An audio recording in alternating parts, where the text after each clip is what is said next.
menu for this video is going to be pork butt. We're going to smoke up a 9-pound pork butt out on the SnS Grills Kettle. But first we have to get our rub ready, and we're going to be going with a fairly classic rub for pork and pork butt. Generally, I prefer sweeter rubs on pork products, especially pork butt. So we're going to be starting with a cup of brown sugar. Next, I'm adding 2 tablespoons of kosher salt, 2 tablespoons of a coarsely ground black pepper, 2 tablespoons of granulated garlic, and 1 tablespoon of smoked paprika. I've just got this all in my deli container here. Makes it very easy to mix and shake up. So let's get our lid on and shake. And there we go. Let's get our pork butt out here. So here is our pork butt. Like I said, it's a 9-pound bone-in pork butt. Our bone is right here. The first thing I want to do is I want to turn this over. We're not going to be doing any trimming to this today. We're leaving everything on here. It actually looks pretty good, but I just want to get down in here in the fat cap, open this up a little bit for some of the seasoning. Just go to 45-degree angle here, just like that. Now we're going to season it. We don't need any binder because there's a lot of surface moisture on this. And I don't have my rub in a shaker or anything. I'm just going to sprinkle it on. And I always get asked this question, fat cap up or fat cap down? I prefer fat cap down. It's personal preference. If you like it the other way, absolutely go the other way. Don't neglect the sides.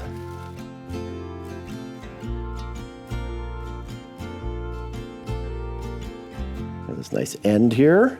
And you don't have to make a rub on something like this. Just use your favorite rub, a commercial rub, a craft rub. Support some small rub maker. I do that a lot. And this is going to go in the refrigerator overnight. Very common when I do these things. I've mentioned it many times. I like to get things done the day before. Makes grilling much easier the day of the cook. And this gives these flavors time to absorb a little bit. And because this is going to go into the refrigerator, I'm going to transfer this into a tray with a rack in it so it's up off of the bottom here, because there will be some juices that come out. And there we go. This is going in the refrigerator like I mentioned, and tomorrow I'll see you out at the SnS Grills Kettle.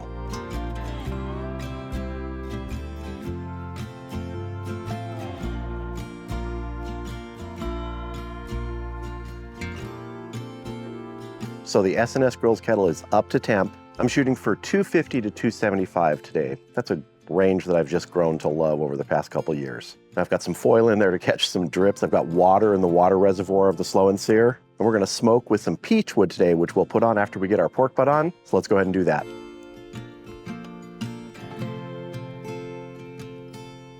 Get our piece of peach wood on here.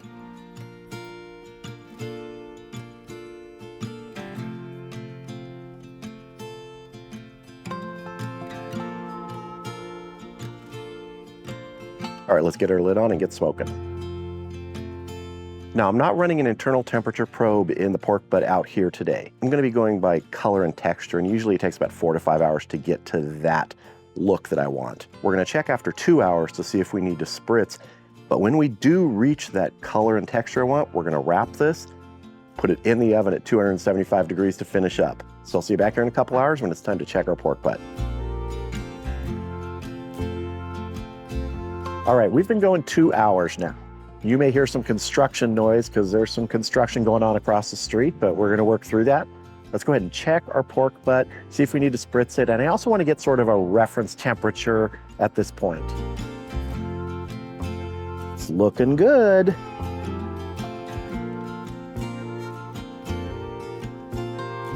You can see we are gonna wanna spritz, but I wanna check the internal temperature right now, just a reference temperature. You can see right there, we're at 96 degrees, still quite a ways to go. The color's developing nicely, but I want to get a little more on there. And the stall is usually somewhere around that 160 range, and I want to get it closer to the stall before I wrap it. So we're going to go another 2 hours, and then we'll check it. But first, let's spritz it. Oh, and I want to mention, I added another piece of peach wood about an hour and a half in. Let's get a nice, light little spritz here. And that's just plain water I'm spritzing with. All right, let's get our lid back on, get smoking again, and we'll check it again at 2 hours.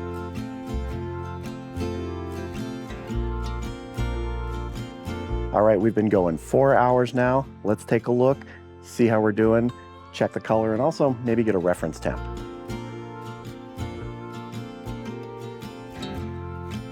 That is looking really nice. So let me just get a reference temp here, same spot we were before.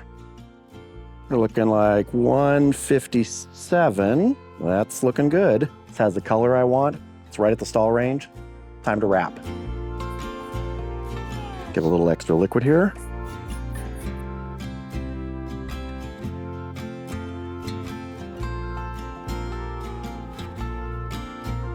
All right, I'm gonna get this in a foil pan, uncovered, and it's gonna go in the oven at 275.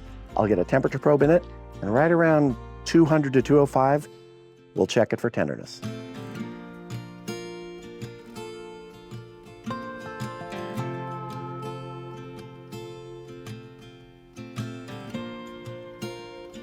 So we just hit 203 degrees internal. I removed the probe as I pulled this out of the oven. Even if it needs to go back in now, I'm just doing that by time in like 30-minute increments. I'm not gonna leave the probe in, but let's check and see if we're tender. That feels pretty tender. Yeah, you know, one part down here, that's the bone I was pushing into. Oh yeah, that's pretty buttery. Very tender. All right, this is gonna get covered with foil, and it is gonna go and sit in the oven, which is just off now. It's just gonna sort of retain that heat there and slowly come down in temp.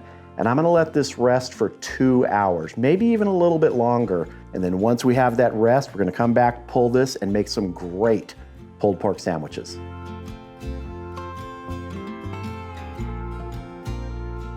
So our pork butt has been resting for just over 2 hours, and before we get it over here and start pulling it, I wanna get a little bit of a coleslaw made for this pulled pork sandwich we're making. So I have a couple cups here of just sort of a coleslaw cabbage mix. It's just, you know, different cabbages, some carrots, some red cabbage. And to this, we're gonna add a couple things just to doctor it up a bit. I don't need a lot on here. And first, we're going with a tablespoon of apple cider vinegar. And to this, we're gonna add a couple tablespoons of the barbecue sauce we're gonna be using for our pulled pork. It's a Carolina Gold barbecue sauce from Trader Joe's. Really, really good stuff. So just a couple tablespoons here. We're just gonna mix this up. Just gives it a little extra flavor with that crunch, which is so nice with a pulled pork sandwich. All right, that's good. Let's get our pork butt out here, open up that foil and that paper and see how we did. Let's just kind of tear through this paper here and reveal the inside. Oh, that looks good. Now I've started to like doing this when I unwrap a large cut of meat like pork butt or brisket after the rest, just to see what the internal temperature still is. Let's see, let's go down in here. If you can see that, that's still showing 176 degrees after a 2-hour rest, a little longer than 2 hours. It's still pretty warm here, but let's get our bone out of there. Came out nice and clean, and that is hot. All right, I'm gonna transfer this into a pan that I use for pulling pork. I've pretty much only use it for that, and then I'll bring you back. So here is our pork butt. That bark turned out terrific on that. I have my gloves here with insulators. Just gonna get in here and start pulling it. Oh yeah. That. Hot and juicy. We'll just call it that. Hot and juicy pork butt. Oh, look at that. Good mixture of bark on the outside, that nice crunchy bark, and moist insides. This is perfect. Very happy with this. Now, if you do feel any big pieces of fat or hard fat, just go ahead and take it out. But right now, this is feeling pretty good. So we're obviously gonna season this with some of that Carolina Gold barbecue sauce, but I also wanna add something else here. Now, we could use the same rub we used on the outside, but I'm gonna use some Big Papa's Sweet Money rub because I really love that rub. Just gonna shake this all over here. And then now some sauce. I'm gonna start with maybe just half a cup here, and we'll probably end up adding more. Love that color. And we'll just start working this all in, that rub, the sauce. And at this point, you can make this as saucy as you want or not saucy. I'll go ahead and add some more here, maybe like I don't know, another 3/4 of a cup to a cup, and mix. Now, some people really like sort of a soupy pulled pork. I don't like it that much like that. I like it to be a little bit more like this, where you have structure still and the sauce is there, but it's not swimming in it. That's what I'm talking about. This is how I like it. You can make it different if you want, add more sauce or less. But now let's build some pulled pork sandwiches. All right, I've got a potato bun right here, and I'm gonna start with some slaw on the bottom. I know that may seem strange. I know a lot of people pile the slaw on the top, but I want this to be the bed for my pulled pork today. So we're gonna get a good amount here. Now some of our pulled pork on here.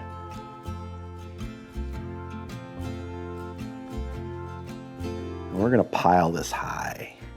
Yeah, we can go higher. How does that look? Does that look high enough? I'm gonna put some jalapeno rounds on here. These are fresh, not pickled. I've used a lot of pickled jalapenos lately, but these are some fresh ones. Wanted some crunch. And some more of our sauce here to top it off. Love the color of this. Look at that. Now we're gonna top it. And there we go. Our wonderful pulled pork sandwich, oversized as it is. Took about 10 hours of total cook time with a little more than a 2-hour rest. I'm ready to dive in.